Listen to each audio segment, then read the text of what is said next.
Hello everyone, welcome to the Part-Time YouTuber Academy Cohort 3. Thank you so much for joining us. We're delighted to have you here and seeing all of your smiling faces, as Peter McKinnon would say. This is our very first sort of how to succeed on YouTube introductory sort of session, where we talk a lot about how to actually succeed on YouTube and how to get the most from this course. And we're going to be doing a ton of breakout rooms, well, not a ton, like 2 breakout rooms, so that we get to know people in the community. And I'll be showing you where everything is, and we're going to be answering as many questions as we possibly can. So let's kick things off. Firstly, welcome. It's a nice little graphic. This is week 1, which is all about foundations. So each week is going to have a different theme, and we will be telling you about that theme. Well, it'll be obvious from like the curriculum and the slides and everything, like what the theme for the video for the week is. This week's theme is foundations. So if you're a beginner YouTuber, this week's is particularly important. Even if you're not a beginner YouTuber, if you're intermediate or advanced, it is still always worth revisiting the foundations of YouTube, just so, because, you know, it's like how black belt martial artists will often say they revisit the fundamentals because all that stuff is important, however pro you are at YouTube. So let's get everyone oriented. Firstly, this is some of the team behind the course. There's me, there's Christian, who is our pro designer and editor. There's Angus, who you guys know as the course manager, who's been sending you loads of emails. And there's Elizabeth, who is our community manager, who's also going to be sending lots and lots of emails. We also have our fantastic student supporters in Nathan, Akhtar, and Sarah. All 3 of these guys were in cohort 2, I believe, and did a great job in cohort 2 and were very active and supportive and stuff on our community. And therefore, we have hired them for the duration of the course to help out with loads of stuff. So they'll be answering loads of things on our community platform, which is on Circle, and they'll be giving you detailed video feedback on any video that you submit as a video of the week homework assignment. So that'll be fun. We also have our Housemasters. So we've got Jack Edwards, Hannah Witten, Nasir Karma Medic, and our very own Elizabeth Phillips. I'll tell you a little bit more about the house system in just a moment.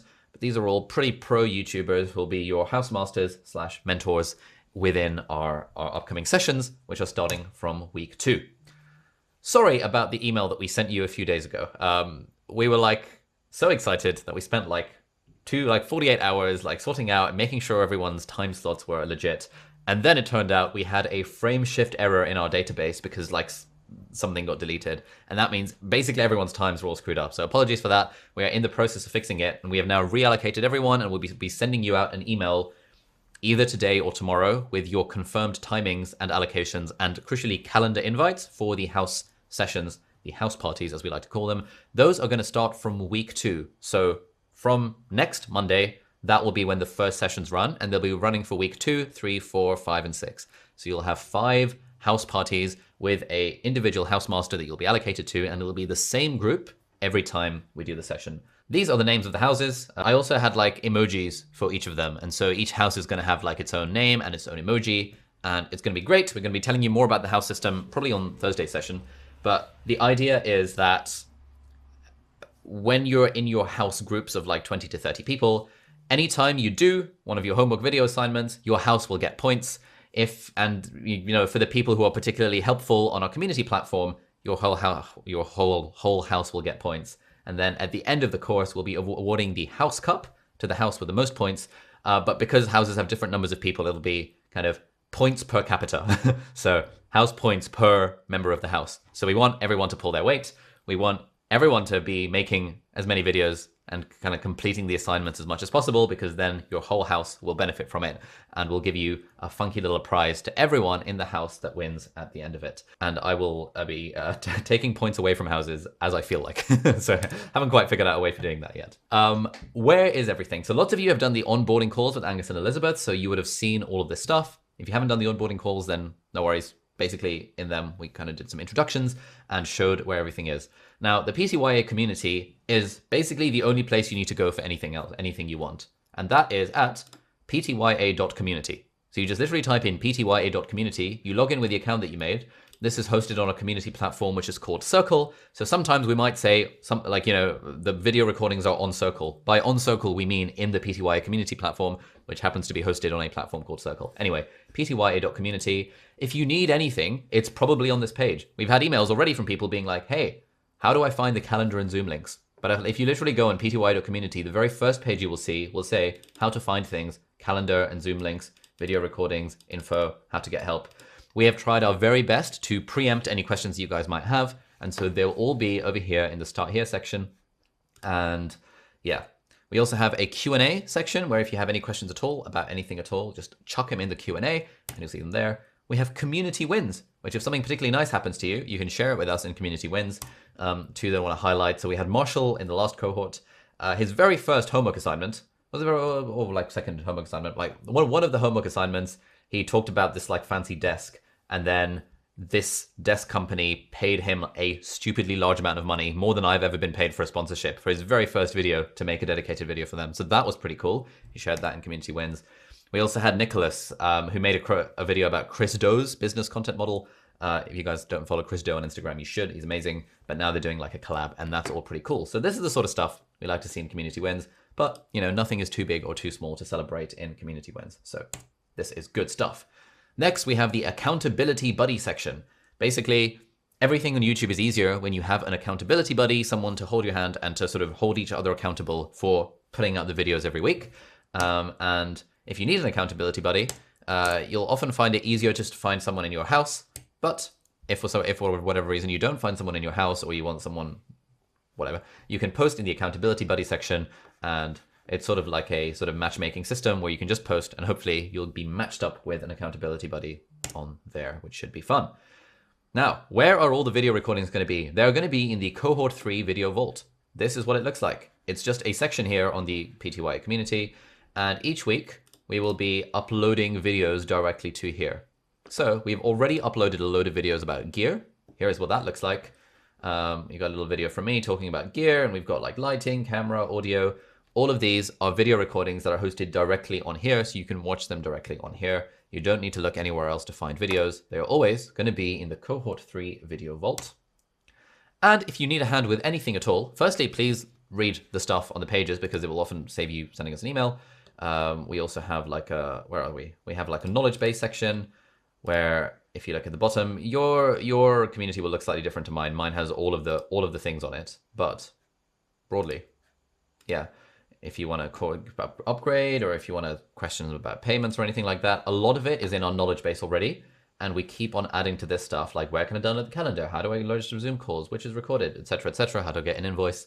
But if you ever need to message us, you can always click the live chat thingy button on the PTYA community.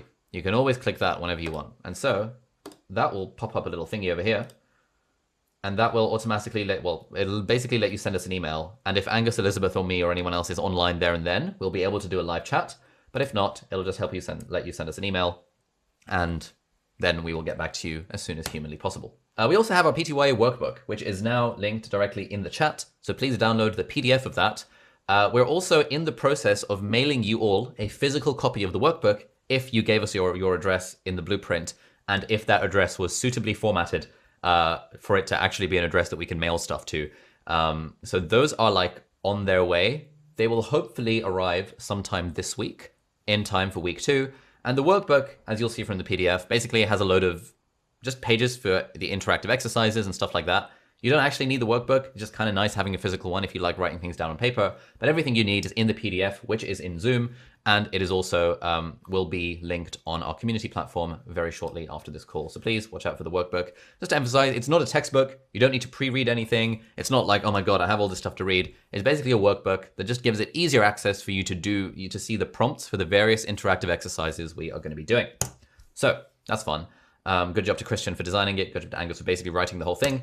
So that's all fun. And it's in transit as we speak. In week 1, we're going to talk about how to succeed on YouTube, which is today's session. And on Thursday, we're talking about the ultimate guide to gear and your studio setup. These are the foundations. In week 2, we're talking about defining and refining our niche and generating endless content ideas. Week 3 is all about getting people to click on our videos in the first place and then keeping people engaged throughout our videos. That is absolutely crucially important. Week 4 is how to help people fall in love with your channel and how to systemize and scale your production process. Week 5 is how to build an audience on multiple platforms and how to outsource your editing in particular and build your team around your content and your channel. And week 6 is all about monetizing and growing your empire. And then we end with like an integrative kind of session where we bring everything together. It's quite a lot of stuff over the 6-week period. people always get a little bit overwhelmed, but that's okay. Like the content will be recorded and you'll have access to it for basically as long as Vimeo is around where we're hosting the videos. And so, you know, right now, there's always the case with one of these courses where in week 1, there is a huge like enthusiasm and everyone's like, yeah, I want to be a YouTuber. And then by the time, you know, someone makes their first video and they realize, hang on, this is actually kind of hard.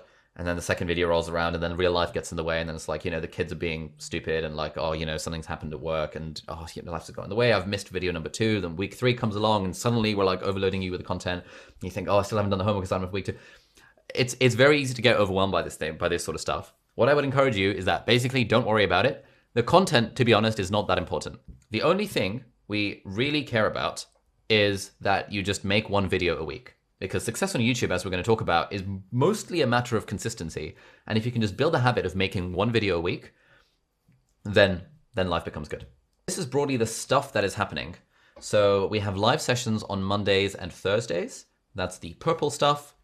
We have social clubs on Tuesdays and Fridays, and that accommodates different time zones. We have live office hour Q&A sessions on Wednesdays and Saturdays.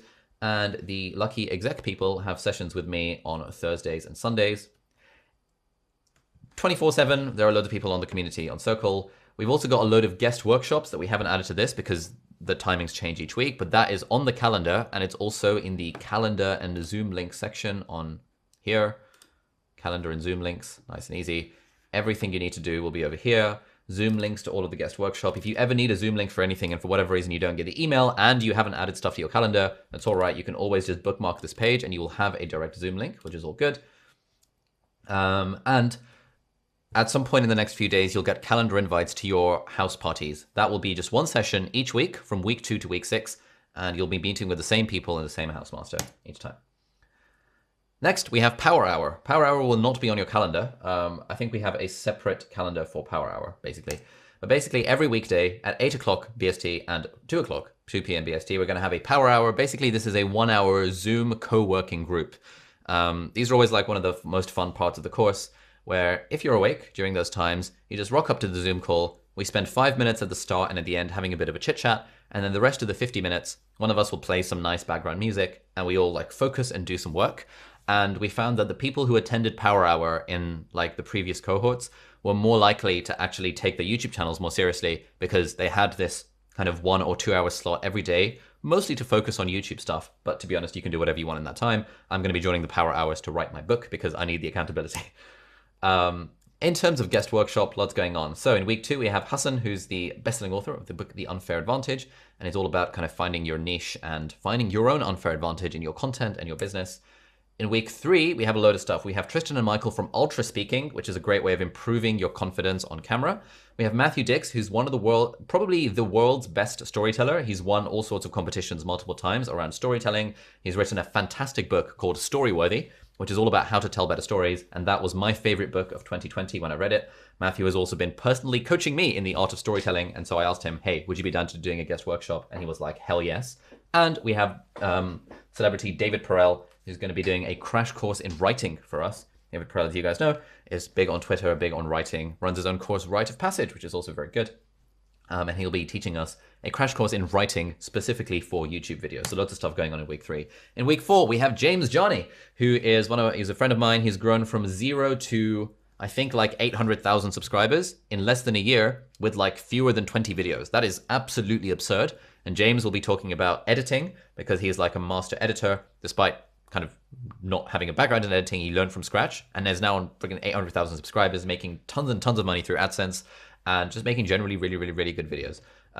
So the James Johnny approach is like an alternative approach to YouTube, but he'll be talking about that.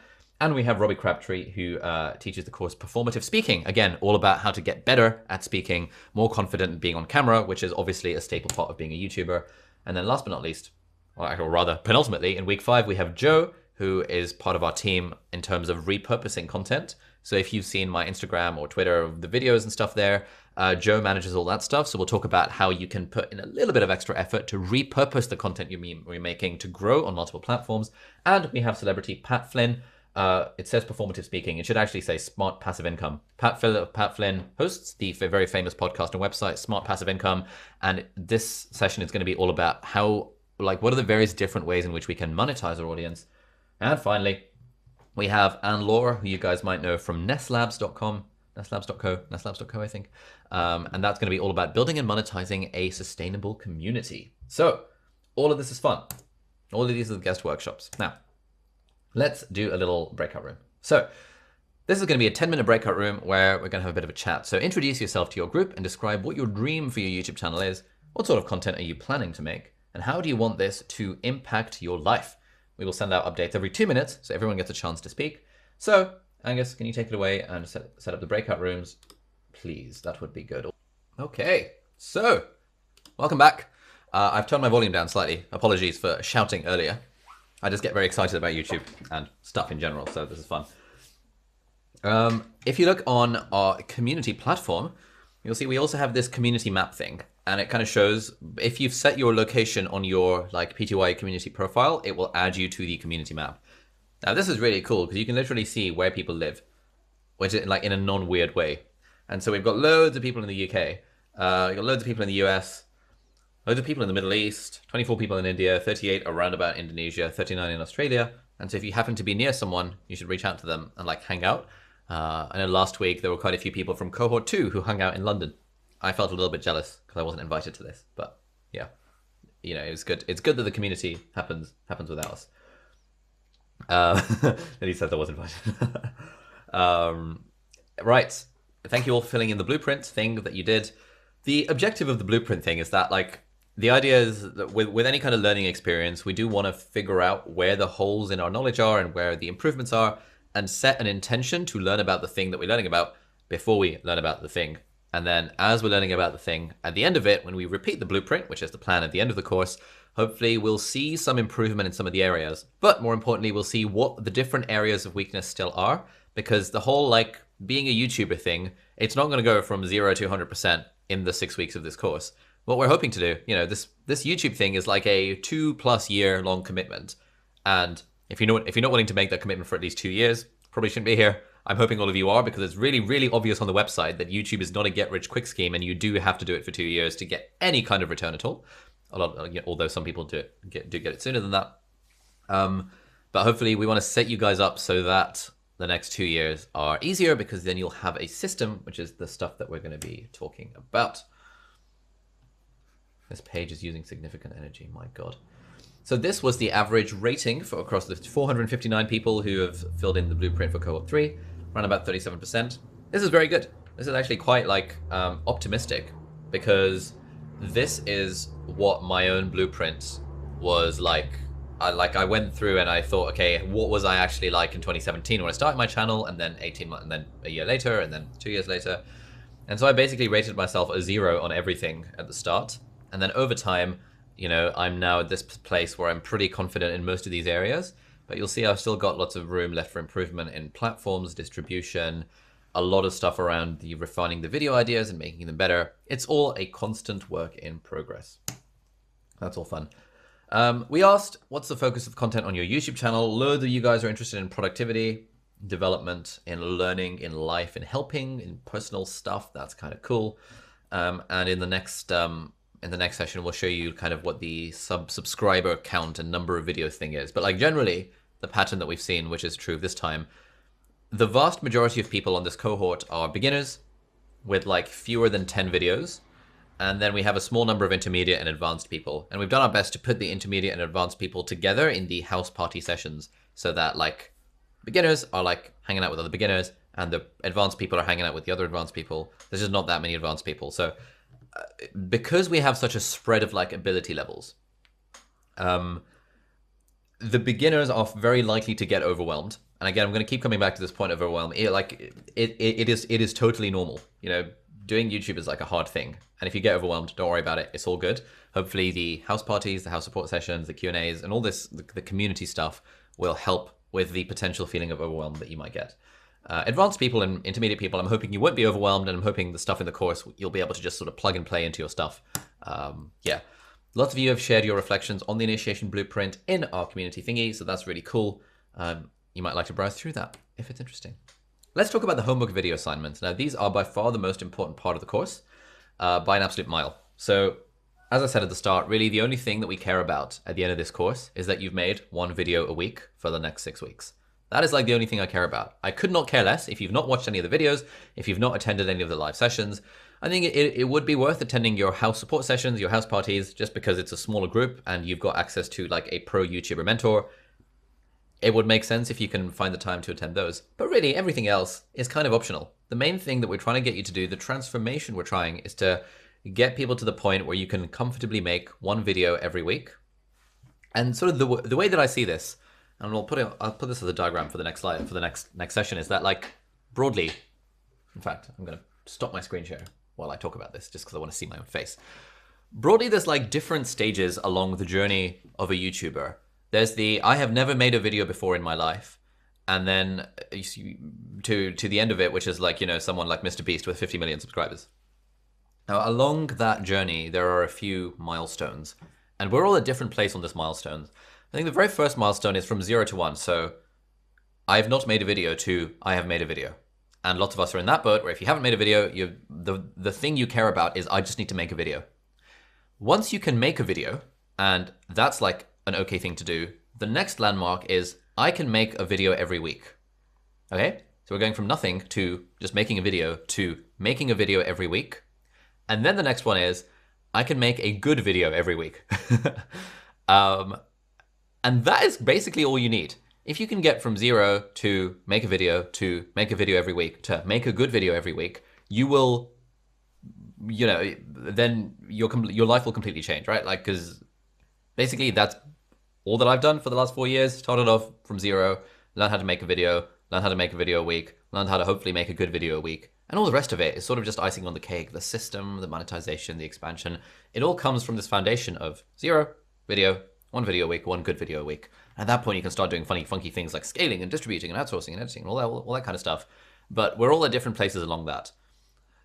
And I say this now because given that we have a big spectrum of people among, like here on the course, if you are at the beginner end of the spectrum where you have not yet made a video, and you see some of the stuff we've got in week 4, 5, and 6 around like the 7 levels of repurposing and stuff, you're going to think, what the hell is going on?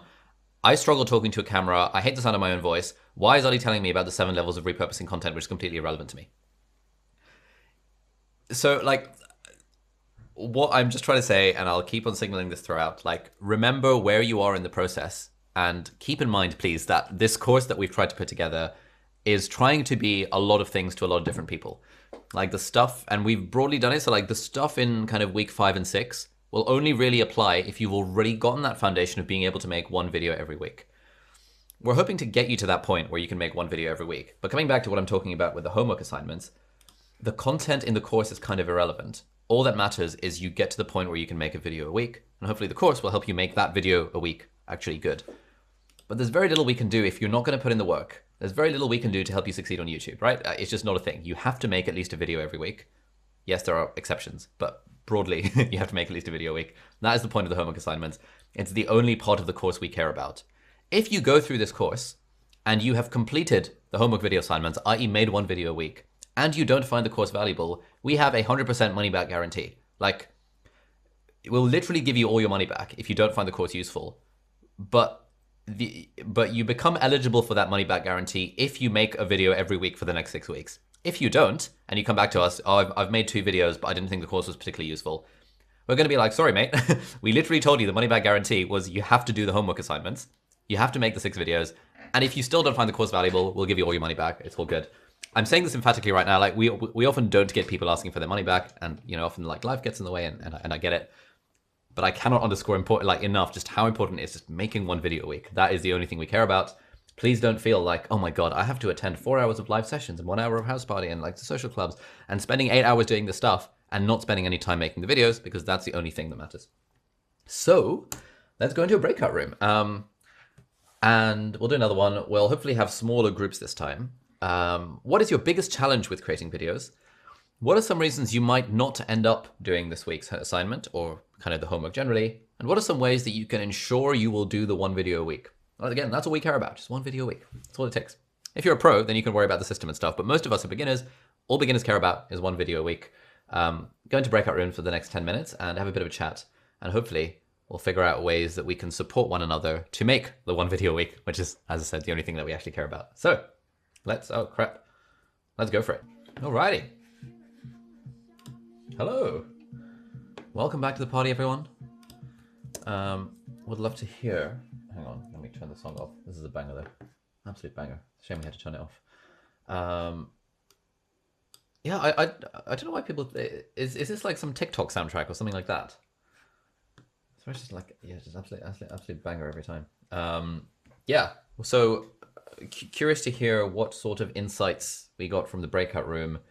What is our biggest challenge with creating videos? What are some reasons we might not end up doing the week's assignment?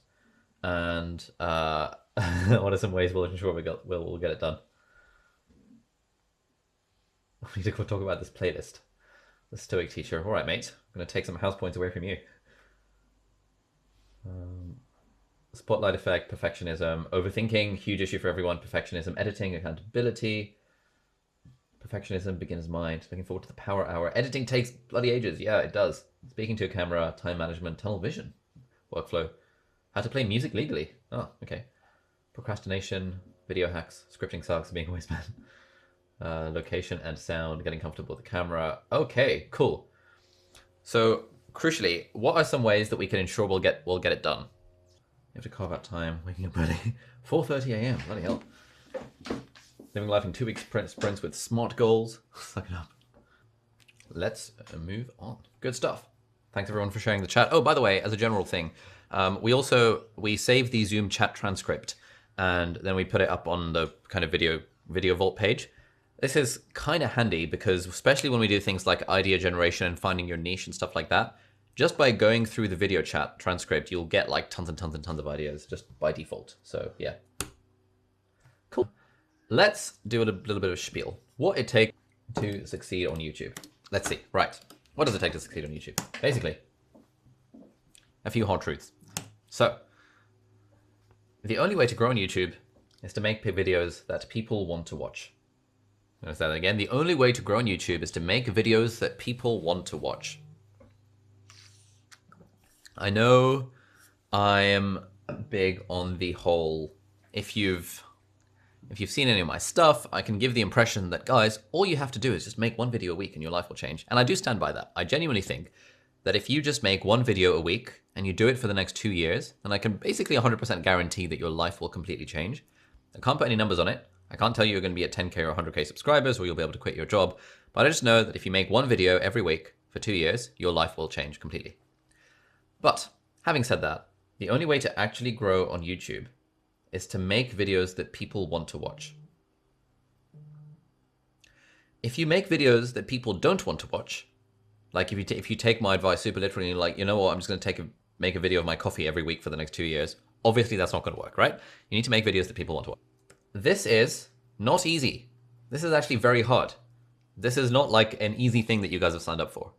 You have to film and edit and write and storytell and brand and public speak. And like each of these activities alone could be a full-time job, and it is for a lot of people. And each of these activities alone could be its own like 3-year university degree.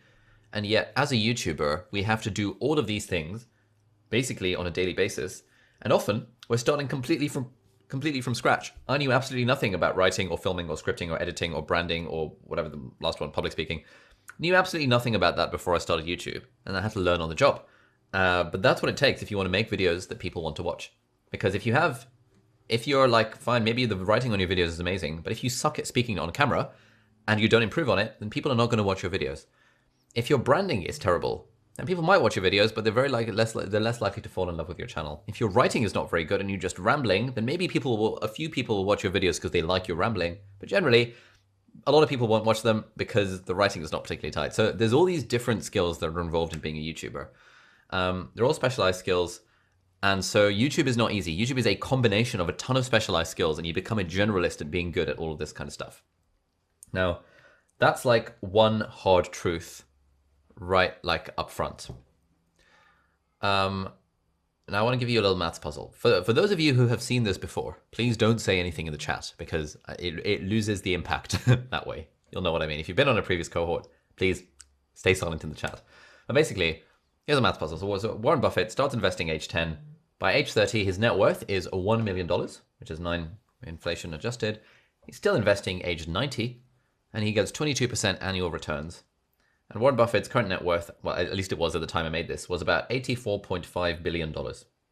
Okay? $84.5 billion. Let's now look at a normal person. Maybe they don't start investing age 10. Maybe they start investing age 30 once they made a bit of money. Maybe, you know, when they're 30, their net worth is 25,000, which is, you know, it's pretty reasonable. They've got that much in savings. They've decided to put that into the stock market. And they quit investing at age 60 to hang out with their kids and play golf and stuff. And crucially, they're still getting 22% annual returns. 22% annual returns is like a ridiculously high level of returns. But so they're still getting that. Now the question is, what is their current net worth? So have a thing in the chat. Have a gander. Like, just post a number. If Warren Buffett is 84.5 billion and this normal person, where the only difference is just the amount of time, what do we think the net worth is going to be? We've got some suggestions: 200k, 1 million, 150k, 4 bill, not much, 2 million, 700k, 84 billion, 1 million, 500k, 2.5 mil, 11 mil, 10 mil, 3 and 36 mil, 3 million, 1.6k. Not 84 billion, yes. 5 Dogecoin long. This person's current net worth would be 11.9 million. That's still a lot of money, but it's nowhere near 84.5 billion. And so the conclusion is here, 99.9% of Buffett's net worth is because he started early and he kept going. And that is like the power of consistency, the power of compounding. And there's a great book called The Psychology of Money by Morgan Housel. And he says that like dozens of books have been written about Warren Buffett's investing prowess, but none of them are entitled, "This guy has been doing this for a bloody long time." But it's the fact that he's been doing it for a bloody long time that makes him one of the richest people in the world. If you had the same level of investing prowess and just didn't do it for as long a time, you wouldn't even be on the Forbes rich list, because 11.9 million is not that much to land on the rich list. So really, this is a powerful example of the power of consistency and compounding. And as Einstein allegedly said, compound interest is the 8th wonder of the world. So I want to show you a couple of graphs. So basically, compounding looks something like this. The effect size over time, it starts off basically nothing and then it becomes unstoppable over time. The problem is the way that our memory works about stuff is that over time, our memory for stuff like falls drastically. The forgetting curve, as Ebbinghaus discovered in like 1806 or something. Now, if you put these graphs together, you end up with this like very annoying kind of graph whereby at the start, when you're at the start of your journey, you have a very powerful memory as to how hard everything is, and you are getting basically 0 results. Whereas when you're further along in your journey, like, you know, I'm probably here somewhere right now, when you're further along in your journey of being a YouTuber or anything else, you actually forget how hard and how much work it was at the start, and you can look at the past with rose-tinted glasses because you've forgotten the amount of effort it took. Yeah, at the start, 0 effect, and at the end, huge effect and no memory of what caused it. Now, the reason people give up with the YouTube thing is that they start the journey and they can't immediately see the effect from the cause, and so they give up and quit before they reach the point where the effect starts to compound. So this is like the people who start making YouTube videos and they do 1 video a week for a few weeks during the course. Week 4, week 5, they think, oh, you know, life's gotten in the way, I'm going to skip the video. Then they make one a month later, and then they think, oh, we should really get back on this YouTube thing. Then they hear about the next cohort, and they think, you know what, I'm a premium member, I'm going to sign up for the next cohort. They attend the first 2 weeks of stuff, make 1 video, and decide, I don't know, real life's getting in the way. These are the people who are basically wasting their time, because they're making videos, but they're not doing it consistently. And without consistency, there is nothing. And therefore, you might as well not even bother. That's probably too strong. You probably should bother and decide whether you want to do it or not. It kind of depends on what your goals are. But I'm quite strong in the, like, if you're not making a video every week for the next 2 years, in a way, there's not really much point in trying YouTube, again, depending on what your goals are. If you're a hobbyist, feel free to do what you like. But if you care about turning this into a sustainable business, money-making machine, any of this sort of stuff like I care about, you have to be putting in the consistency effort over time. And people who stick at it long enough to experience the compounding often forget the cause responsible for creating it.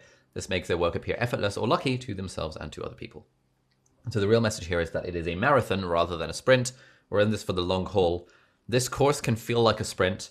The content can feel overwhelming again, but that's fine. This is just the start of the journey, or in a lot of our cases, the middle of our journey, or maybe towards the end of our journey. But for most of us, it's the start of our journey, and it's the start of the marathon where we have to pace ourselves and recognize that the only thing we care about is making one video a week. Success does not happen overnight, unsurprisingly. This is one of my favorite videos on YouTube.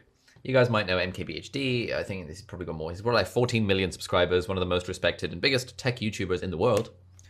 This is one of my favorite videos. This is his 100th video. We're going to watch this.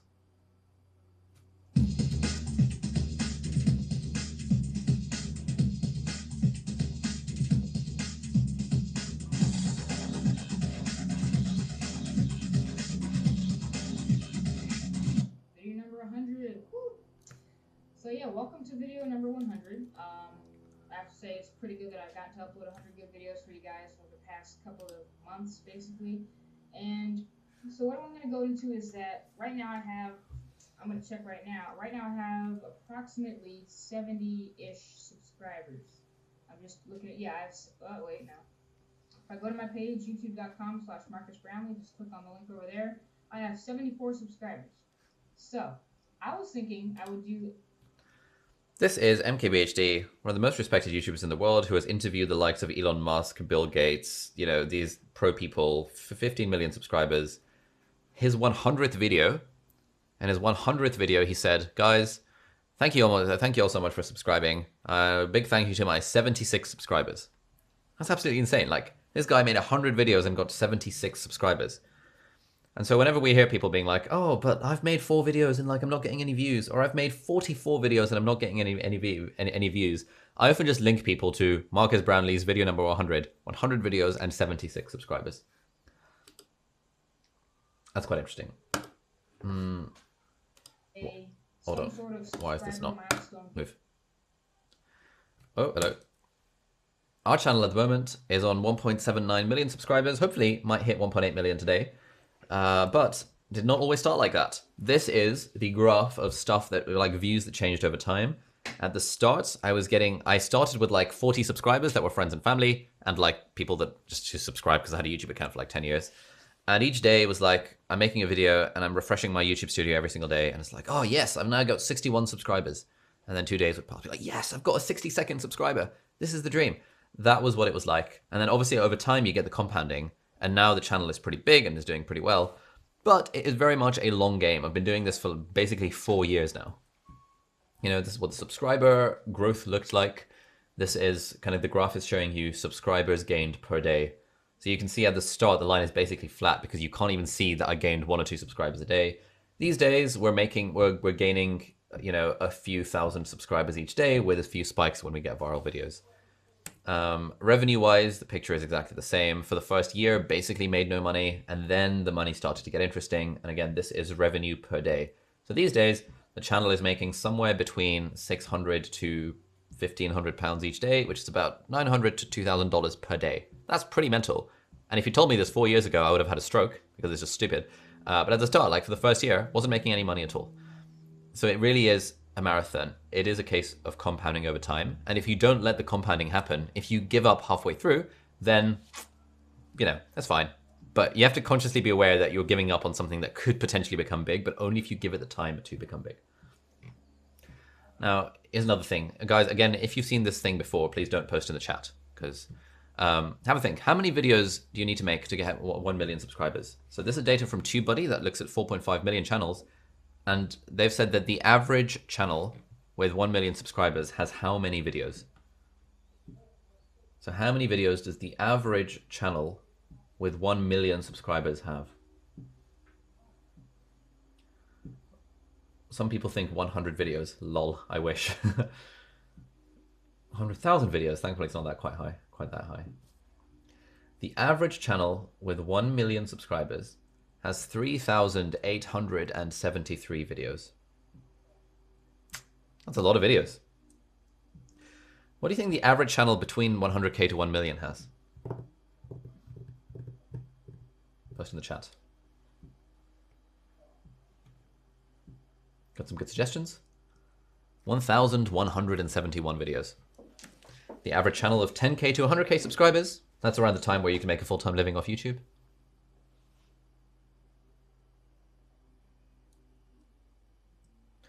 That channel has 418 videos. Well done to the person who plucked that number out of thin air. Milka, I think. And finally, 1,000 to 10,000 subscribers. How many videos does take the average channel, i.e. I think average by average, they picked a median. The answer is 152. The average channel with over 1,000 to 10,000 subscribers has 152 videos.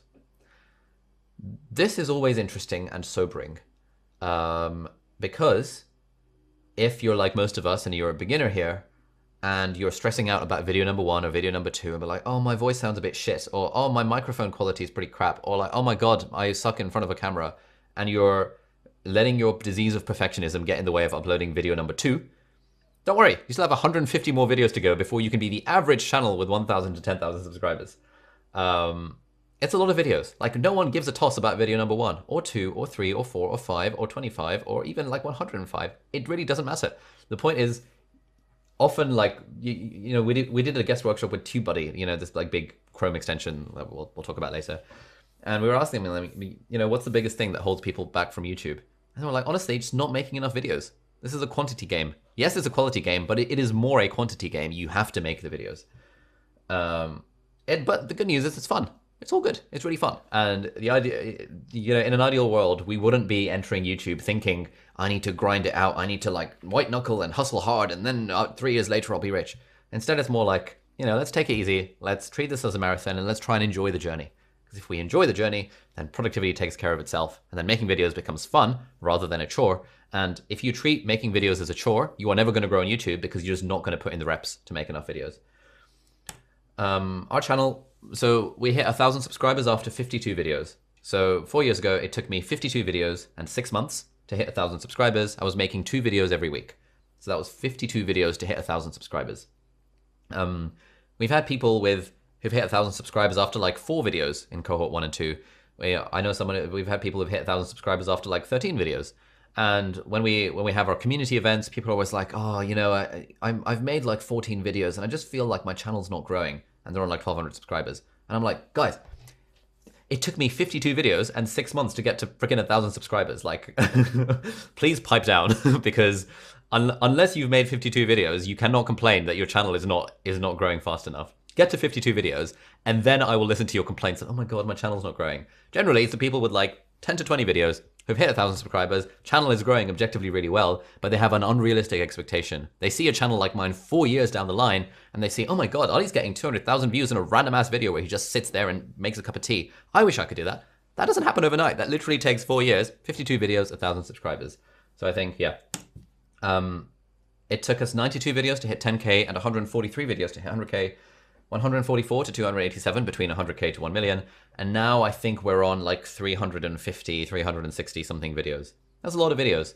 But as you can see here, like the blue is what our channel's growth rate was. So you can see at the start, we were about like twice as fast as the average.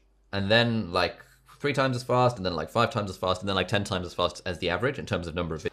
The question is like, what's the secret sauce? We've established that you need to make a shit ton of videos because otherwise there is no secret sauce. But what is the secret sauce? Well, there's luck, there's work, and then there's unfair advantages, which we're going to talk a lot more about throughout this whole thing. Luck, the thing with luck is that, you know, there's that phrase, there's like a common like fortune cookie, which is the harder you work, the luckier you get. Gary Vaynerchuk says famously that it just takes one piece of content to change your life. You just never know which one that's going to be. And yes, in a way, it was lucky that I got my first viral video. But it also wasn't really lucky. It was like an extent to which it was lucky, but there was also a lot of manufactured luck in there, whereby I'd made 100 videos before even attempting to go for a viral video. I like researched the hell out of the topic around evidence-based studying tips. I put in like 30 hours of editing into that one video, thinking that, okay, this could be my big break. This could be a viral hit. And the video did well. You know, yes, that's luck, but it's also a lot of like preparation to get to manufacture luck. So in a way, luck can be manufactured. And the nice thing about YouTube is that the more videos you make, and the better the videos are, i.e. the more people want to watch them, the luckier you're going to get. There's work. It takes work. I don't like calling it work. I like calling it fun. When my housemate says, like, Ollie, why are you working at 11 p.m. and I'm making a YouTube video? I sort of say out loud, which probably pisses her off, that it's not work, it's fun. And she's like, oh, and sighs and goes back to her room. It's not, you know, it does take work. But then there are also unfair advantages. Like, what do you have going for you that helps you compete in this market? that other people may not necessarily have. For me, it was the fact that I was a medical student at Cambridge. I could trade off the brand value of that. And because my content was aimed specifically at people who wanted to become medical students at Cambridge, that was my unfair advantage. My other unfair advantage was money. I'd been running a pretty successful company for the last few years, and so I could invest in camera gear. That was an unfair advantage, where other students who I was competing with couldn't, like, literally could not afford this camera, whereas I could funnel it as a business expense. Another unfair advantage. I was aware of this stuff up front, and I lent heavily on my unfair advantages, trying to ramp up production value and sort of ramp up the brand value of being a Cambridge medical student as much as possible. People might say, oh, you're trading off the brand value. 100%. We all trade off the brand value of whatever our unfair advantages are. If I had been trying to do guitar tutorials, I have no brand value there. There's no unfair advantage. But the content I was making was where my unfair advantages were best exploited. I'd also been teaching this like medical admissions course for like 5 years at that point. So I had teaching experience, I knew stuff. There's all these unfair advantages. And so if I had thought, hey, I should make a YouTube channel, and I thought I'd tried to do singing, which is what I tried to do. I tried to make a music-themed YouTube channel many times, and I always failed because I was not using any unfair advantages that I had. I'll talk more about those a little bit later. I'm going to teach you on this course. We cannot make you put more time into your YouTube channel. Like, there is a glass ceiling. It's not even a glass ceiling. There is a concrete ceiling of how well you can do on YouTube if you're not willing to put in the time. To an extent, well, to a large extent, we also can't help you buy more gear and outsource editing because you have to make money for that to happen. If you can afford this course and you're not on a scholarship, then you have a job, and your job probably pays more than $5 an hour, which means you probably should outsource your editing if you care about the dollar value of your time. More about that in week 5. But what we can teach you is the system. And when you have a system, then it sort of supercharges your input of time, because there are, not all time is created equal. Now, like having done YouTube for 4 years and with a solid system, if I spend half an hour or even 10 minutes on a video concept, because I've got a system, that 10 minutes is the equivalent to me of spending like 4 hours on that concept like 4 years ago. At the start, I had no system, and so it was very much brute forcing it with time. But now that I have a system, the time that I spend on the YouTube channel is a lot less. And so we can comfortably churn out 2 videos a week with maybe 1 hour of planning and like 2 hours of filming. And then editing is outsourced. So, but if I were doing editing myself, it would take maybe 4 hours per video. So, for around 3 hours a week, or like 4-hour work week, that kind of thing, we can comfortably put out 2 videos every week, and the channel makes like, I don't know, $40,000 of revenue in AdSense every month, and it just does like stupidly well. But that's because we've got the system. And so the system is the thing that we're going to try and teach you. But bear in mind, the system is only a supercharger of time. Like, if you do not put the time in, the system is not going to be useful. The system has a multiplicative effect on the time that you put in. So how do we build a system? Well, glad you asked, because this is a great book called The E-Myth Revisited by Michael Gerber. And he says, the question you need to keep asking yourself is, how can I give my customer the results he wants systematically rather than personally? Put another way, how can I create a business whose results are system dependent rather than people dependent? This is a fantastic book for anyone who like runs a business or wants to run a business. And when we're treating YouTube as a business, we can figure out a way to make it system dependent rather than people dependent. At the start of people's YouTube journeys, and certainly at the start of mine, it's very much a brute force, like I have to do everything myself. It's a very heavy lift making each video, and it's a lot of effort. And that is always going to happen. Like let's say you're creating a bakery and you've never baked before. It's going to be a lot of effort to bake your first couple of pies. But then over time, as you bake more and more pies, you'll realize that there is a way of systemizing the process of baking pies. You can batch the ingredients. You can shop things ahead of time. You can make multiple pies in one go. You can have multiple pies on the slow burner. This is a good analogy. I should use the pie analogy. Over time, you might realize that, hang on, now that I'm selling my pies, I can actually pay some other person to make the pies for me, and then I can be the guy that just sells the pies because that's the thing I'm good at. Over time, you might decide, oh, now that I'm good at that, maybe I can start sort of expanding my thing and creating more interesting different pies. Maybe I can do some market research, find my audience, ask my audience what sort of pies they want. But the point is, you don't grow unless you systemize the production, the pie cooking production process. Pie cooking production, that sounds weird. Equally on YouTube, it's harder to grow if you don't systemize the process of making videos. And the point of this whole course is to teach you that system that we use for our stuff. And hopefully, given that, we're all, hopefully, fingers crossed, going to put in the time, we can supercharge and multiply the effect of that time by creating the system. This is a good analogy. I need to write this down. So what is the system? Well, what we're hoping is that before you have a system, it feels like a tidal wave, heavy lift, absolute nightmare every time you need to make a video. This is probably the place that a lot of you are in if you're beginners. And after you create the system, you have this Zen thing of 2 videos a week Easy. I could do that in my sleep. Give me more stuff to do. Hopefully that's the point we're going to get to. It's probably not going to happen over the 6 weeks, I'll be honest. Like, the system takes constant refinement, and it takes effort, it takes time, blah, blah, blah. But over time, we're hoping we can set you up foundationally to build a system that makes you go into this Zen state. Platform-wise, the one that we use is Notion.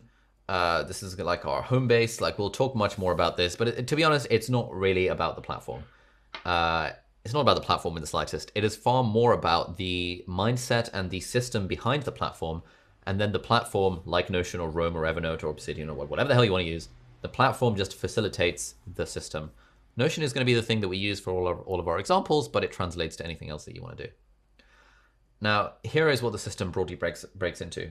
It is 6 areas, and this is like our curriculum. So there's the foundation stuff, which is refining your niche, building your studio, and getting confident on camera. There's different levels: finding your niche, your target audience, your production value. Then we've got the conceive stuff, like coming up with ideas. And we're going to teach you our idea generation machine next week.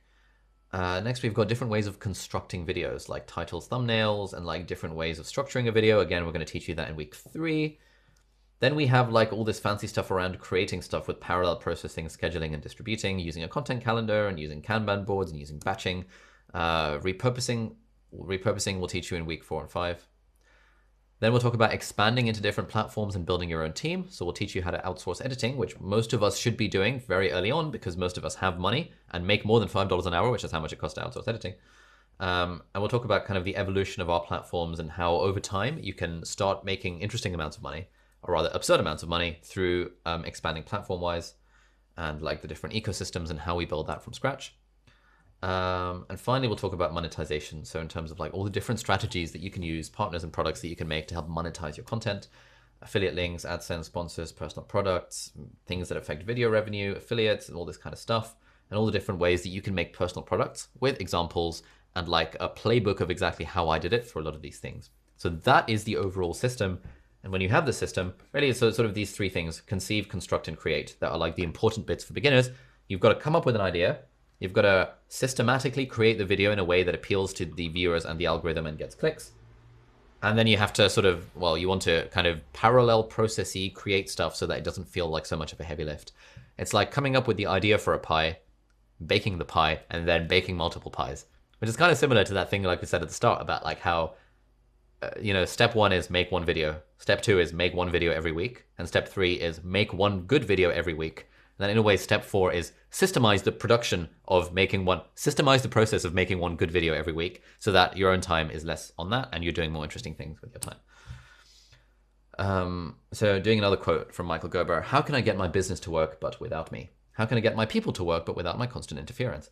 How can I systemize my business in such a way that it could be replicated 5,000 times, so the 5,000th unit would run as smoothly as the first?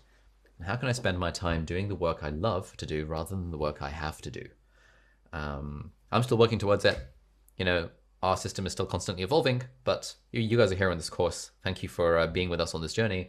And we're hoping to take you through building such a system for yourself, so that when you put in the time, which you have to do, this is not a get rich quick scheme, this is not a magic bullet. When you put in the time, hopefully the effect of that time over time will be multiplicative rather than just additive. That sounds fancy. Yeah. So when over time, when you have the system, when you put an hour of work into your content, it will not feel like you've got an hour of output. It will hopefully, fingers crossed, feel like you've got more than 1 hour of output. So what's happening in week 1? Basically, we've got Social Club, which is tomorrow at 7 p.m. British Summer Time rather. That's on your calendar. That's like a social session, which will be hosted by Nathan, and that'll be nice and fun. Get a way of getting to know one another. Not much like in the way of content, so if you can't make it, don't worry about it, but it's just a really nice way of getting to know the community. We have a live session on Thursday, which is our ultimate guide to gear and studio setup, which is literally everything you need to know about gear and stuff. Ahead of that session, if you like, you can check out the gear-themed videos that are on the community. So we've already made some of those, so you'll get a bit of a head start. I want to use that session to answer as many questions as possible, and we normally get to every single question about gear. But if you don't understand what a light is and what a camera is and what a lens is, you might potentially feel slightly overwhelmed when people start asking, hey, what's the difference between a 24 to 35mm G Master lens and a 35mm prime, and like how far should I go? All of these like things. You might feel a little bit overwhelmed if you've literally never done camera stuff before, but that's totally cool. You can always watch the gear stuff in advance. I don't know why my Safari is being so slow, because this iMac is the cheap version that they sent me as a review unit and doesn't have any upgrades on it. God damn it. First world problems, am I right? But yeah, there's loads of stuff on the gear page here, so you can check that out ahead of Thursday's session if you want. But otherwise, you know, if you don't have time, don't worry about it. You can just turn up and it'll be fun anyway. Then on Friday, we have another social club, which is at 9 o'clock in the morning, British Standard Time, British Summer Time, which should be more legit for people on the east side of the world.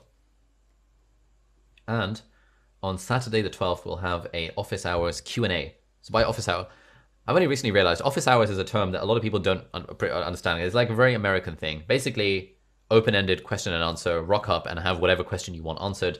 That's the vibe on Saturday. Very much an optional session. Yes, the slides will be available for people asking. And then we have a PTY community event, which is open to all of the alumni, so not just cohort 3. That will be how to go viral on YouTube and change your life, where Marshall and Cora will be giving a bit of a chat. You'll also find that on your calendar, which should be fun. Now let's talk about this week's homework assignment. This week's video of the week is called My Favorite Things.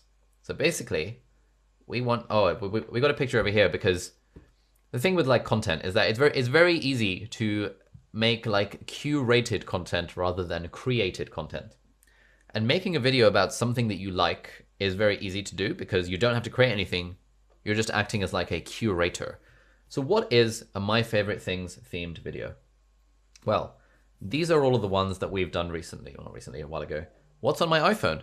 It talks about my favorite things. Kindle Oasis review, book summary, the book that changed my relationship with money, house choices that made me happier, the 5 apps that changed my life, what really motivates us, the perfect note-taking app, the happiness advantage, the secret to success, all of these are videos that we've done. Basically, like 1 in 3 of my videos that we do are like videos where I'm not really creating anything. I'm just talking about something that I like, whether it's iPhone apps or a book or a podcast or a blog or like a fragrance or whatever.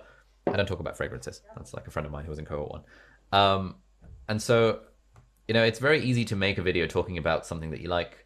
I had a whole series about this at one point, monthly favorites, which was pretty solid. And so this week's assignment is as follows.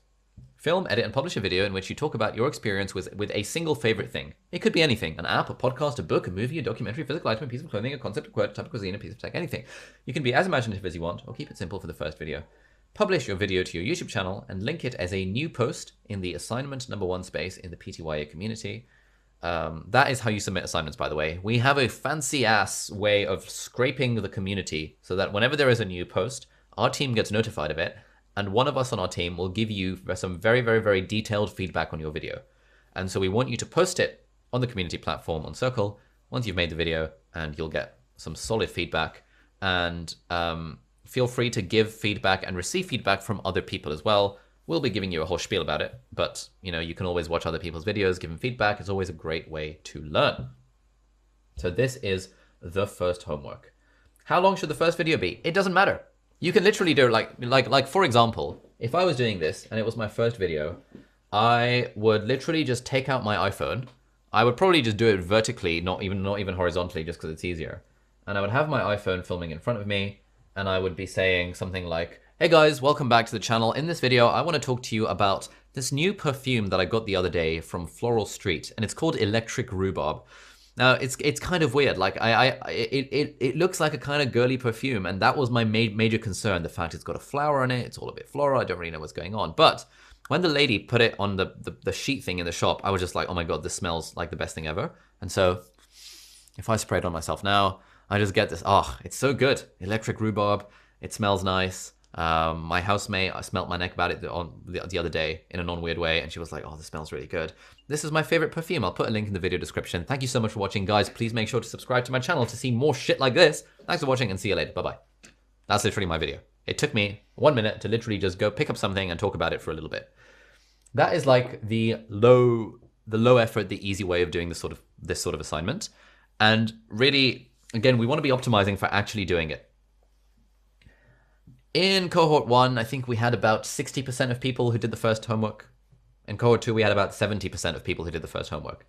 That's pretty baffling to me, not gonna lie. Like, you guys have paid between $1,500 and $5,000 to attend this course. It would be like me paying $1,500 to $5,000 to attend a, I don't know, 6-pack abs bootcamp, and I refuse to do the very first exercises where they ask me to do 20 crunches or something. It's just dumb. Like, fine, I get it if life gets in the way, but a lot of time people will be like, oh my God, I don't want to make this because it's not going to be perfect enough. And like, oh, I really want video number 1 on my channel to be an absolute banger. There is zero chance for video number 1 on your channel to be an absolute banger. It's going to be absolutely crap. So you might as well embrace that crapness. If you can have a look at my very first vlog where I said, guys, I know that my first 50 videos are going to be absolutely terrible. So I'm just going to try and make those 50 videos as soon as possible so I can actually start getting good at the thing. Basically, pick whatever you want and make a video talking about your favorite thing. Feel free to put as much or as little effort into it as you like. The point is, we're just building up the habit. And if you're an intermediate or advanced YouTuber and this does not quite gel with your content strategy, it's all totally cool. Basically, we just want you to make 1 video this week about anything you want, but this is a prompt in case you want the prompt. So that's it.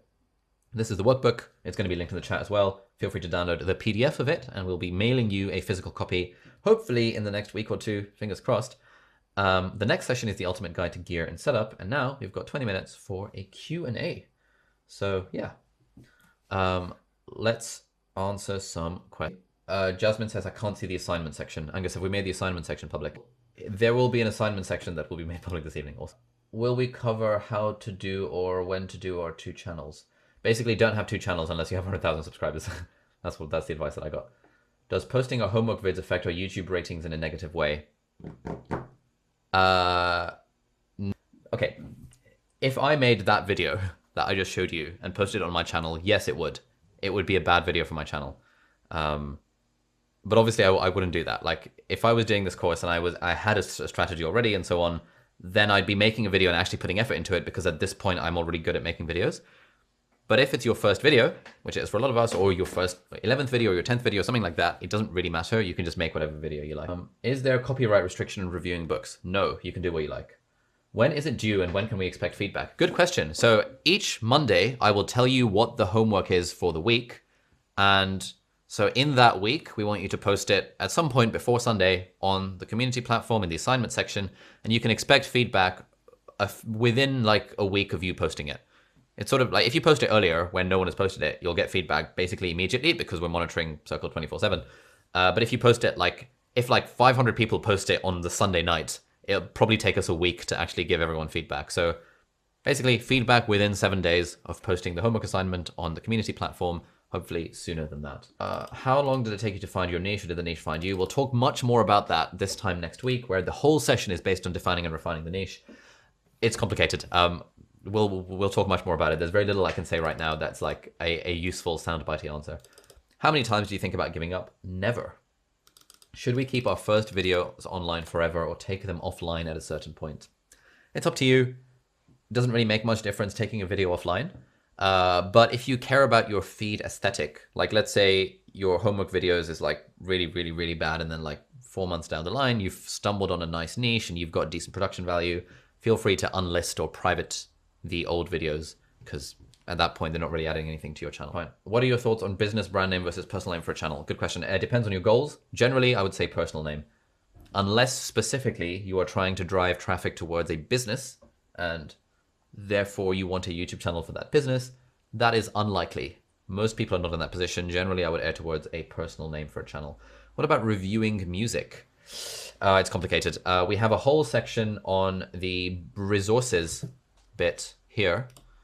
I think it's in bonus materials in the video vault where my friend Legal Eagle, who is a lawyer and YouTuber with like 2 million subscribers, talks about the entirety of online copyright. I don't know anything about it. Watch this video. It will give you loads of information about it. And he also has like a course that can give you, that has a discount coupon that will teach you everything you need to know about online copyright around like music and stuff. Music is complicated. Are we supposed to unlist our homework videos or post them publicly? I would recommend posting them publicly, but if you're concerned that your channel will suffer because it's a low quality video, then by all means feel free to unlist them.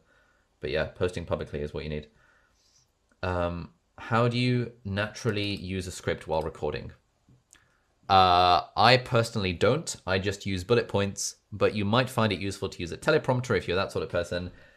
That is also a whole long thesis that I can't really answer in a soundbite. And so we'll be talking a lot more about how to script stuff and how to read from a script and how to not read from a script in a future session. But yeah, basically I like using bullet points So I look at a bullet point and then I say the thing. I look at the bullet point, I say the thing, because I can riff off of most things based on bullet points.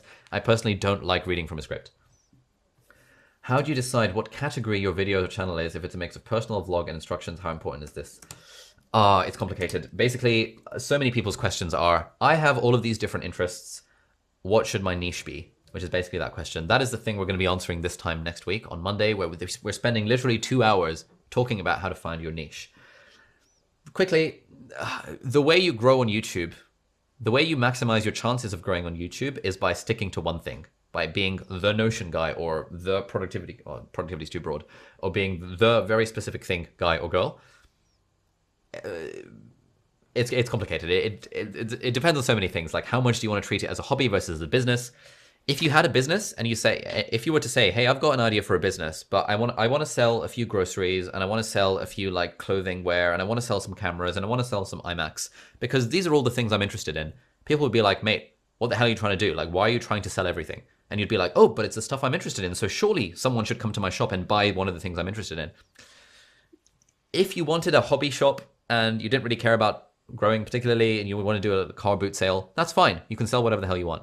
But if you actually care about creating a business, you wouldn't be selling a random bit of everything. You wouldn't be doing a bit of vlog, a bit of productivity, a bit of coffee, a bit of what's in my bag, a bit of this, a bit of that. At least at the start, you would be more targeted if you care about treating it like a business. So we'll talk much more about that next week. People don't like to hear that. People will, the thing people would like to hear is, you know what? Just be yourself. You do you. There is an audience out there for everyone. Whatever you do, whatever resonates with you, whatever you enjoy, that should be the thing you make videos about. It's like, yes, okay, but apply that same concept to a business or to a software startup, and it's not really going to work. So it depends how much you want to treat YouTube like a business. Cool. Multiple languages. Thoughts on posting videos in multiple languages on one channel? No go or doesn't matter?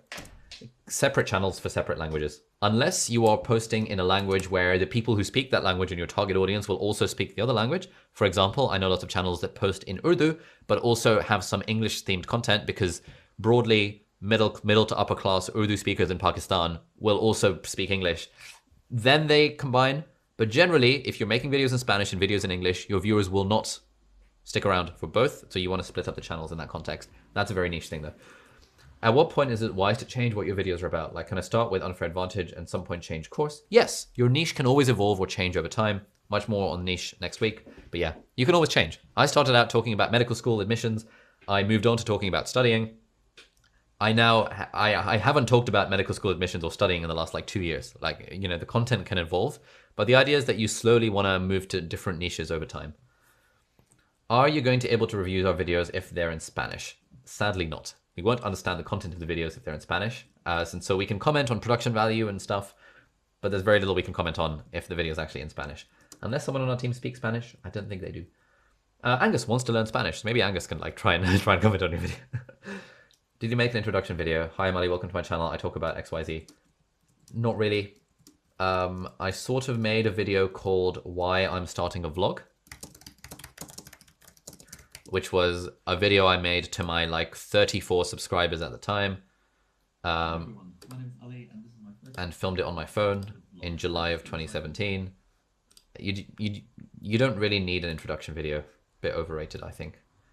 Thoughts on adding background music on these early videos? It's a good idea. Background music always adds to the value of a video. The service we use is Epidemic Sound. Here is an affiliate link in the video description if you want it. We always have a little bit of background music in every video. I think it's always. And which part of the YouTube process did you have the steepest learning curve?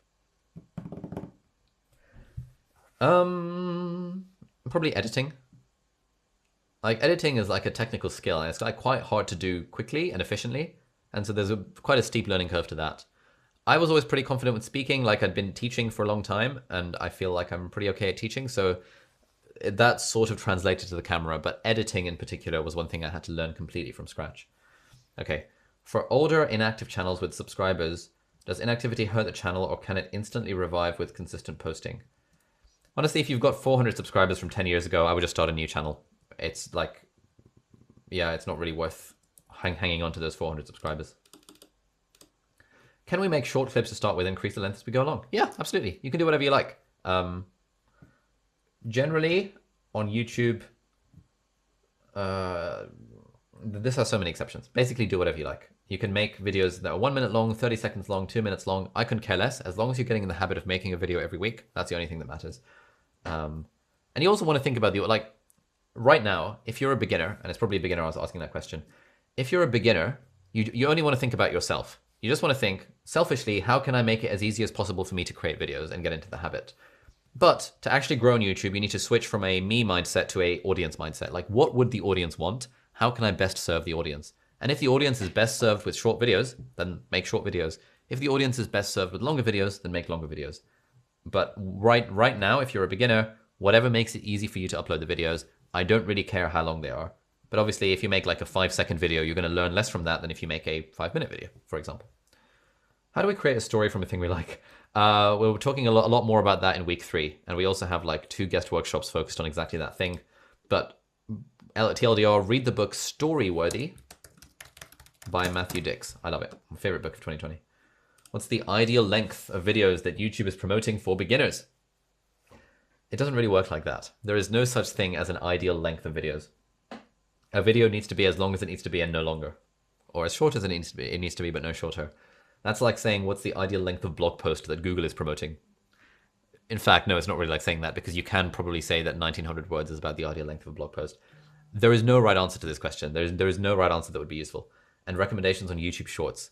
Next week's homework assignment will be to create a YouTube short. That is not this week's assignment. This week's assignment is to make a proper video, i.e. not a short. Basically talking about your favorite thing. Be honest, can anyone succeed on YouTube?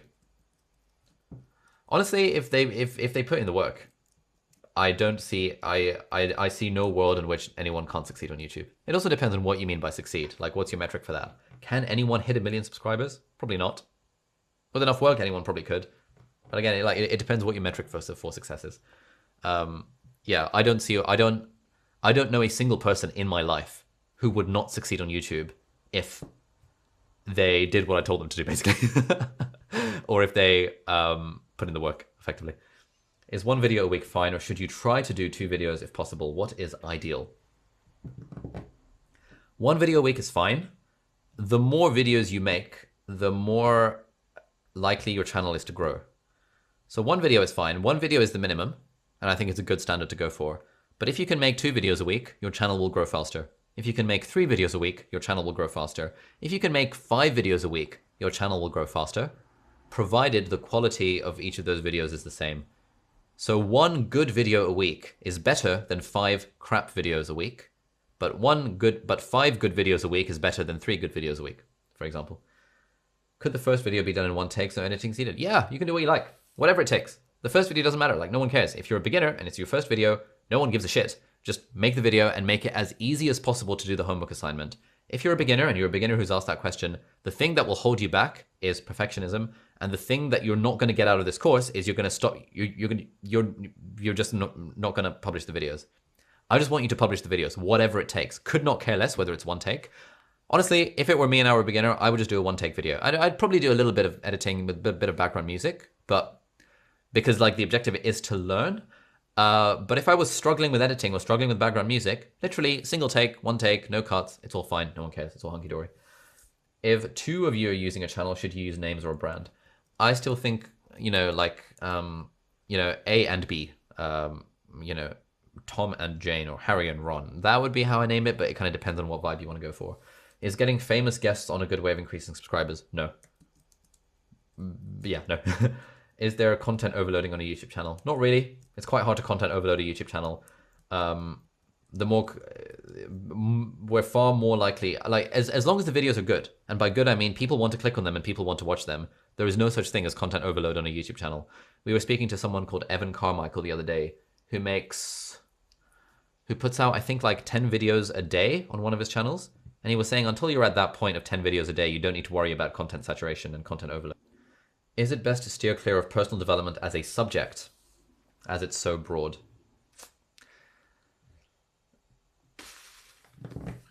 Okay. Basically, yes, but yeah, but no. Like, personal development as a subject is totally fine, but if your niche is not defined beyond personal development, it's very hard to stand out in that niche. It would be like me trying to write a cookbook and it was just, and on the title it said, this is a cookbook. It's like, all right, cool. There are like a zillion cookbooks on the market. How am I going to stand out?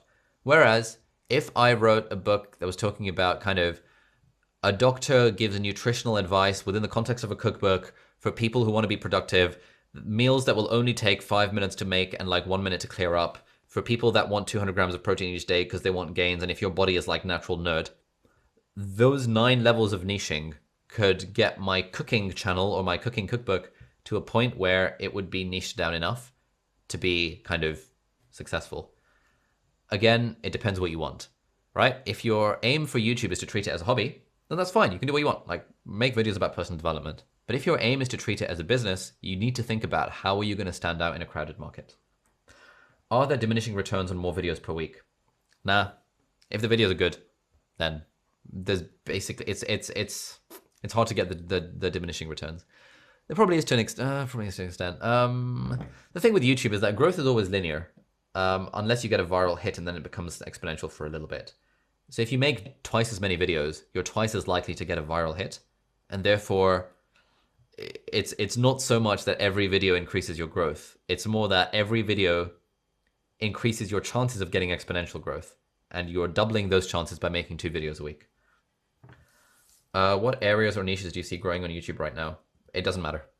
I don't follow YouTube macro to know what that is, but also, you know, this is a marathon that you're going to be doing for the next 2 to 5 years. The stuff, if you saw that like slime and like fidget spinners were popular 2 years ago, and you spent a year making content about slime and fidget spinners, you'd have been like way out of date very quickly. There is no point in chasing trends or chasing things that, oh, this is currently doing well on YouTube, because this stuff will always change over time. And so like, yeah, basically it doesn't actually help. Could you have a successful channel interviewing people? Yes.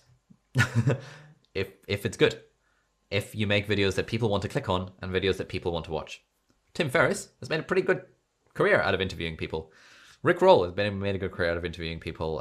There's all sorts of video. You know, Joe Rogan has a pretty successful channel off of interviewing people. It's definitely doable. Can you mix vlogging and content videos, or should you pick one? Okay. The thing with vlogs is that vlogs are generally community content, i.e. they are content for your existing fans. Generally, when you say content videos, you mean like educational videos, and educational videos can help attract new people to you. It is very rare to be so interesting in your vlog that people who don't subscribe to you will want to subscribe to you. But it's a lot more common to be so educational in your content that people who don't subscribe to you want to subscribe to you. So vlogs and like, hey guys, this is what I'm doing in my day. If they gel with the sort of people if they gel with your target audience, again, we're going to talk much more about this next week. If vlogs gel with your target audience, then vlogs make sense, especially if you have fun, especially if you want people to know you as a person. But vlogs in themselves generally are not a way of growing an audience, unless the vlogs are so good that they stand out. I'm thinking Casey Neistat back in the day. I'm thinking Jon Olsen. You know, unless the vlogs are such a high standard that people just want to follow the lifestyle stuff, it's quite hard to grow with vlogs, I think. Is there any such thing as having a niche that is too saturated? If your niche is too saturated, then you're not niched down enough. It would be like me saying I want to make a cooking channel. People would be like, oh, but cooking channels are saturated. Well, like, yes, they are. But cooking for nerds who want to get henge, who care about productivity, who want to make meals in 5 minutes or less, that is not saturated. In fact, I don't know a single channel doing that. So if I were to start a cooking channel and do that, that's not saturated anymore. Whereas if I were to start a cooking channel, it would be saturated. You see what I mean? What did you spend far too much time worrying about in the beginning of YouTube? I didn't spend a lot of time worrying about things because I really had in my mind that my first 100 videos are going to be absolute shite, and therefore I need to just make 100 videos as soon as possible. The thing I spent too little time thinking about was titles and thumbnails. I undervalued the impact of titles and thumbnails. And my channel would have certainly grown faster if I'd thought about them more seriously.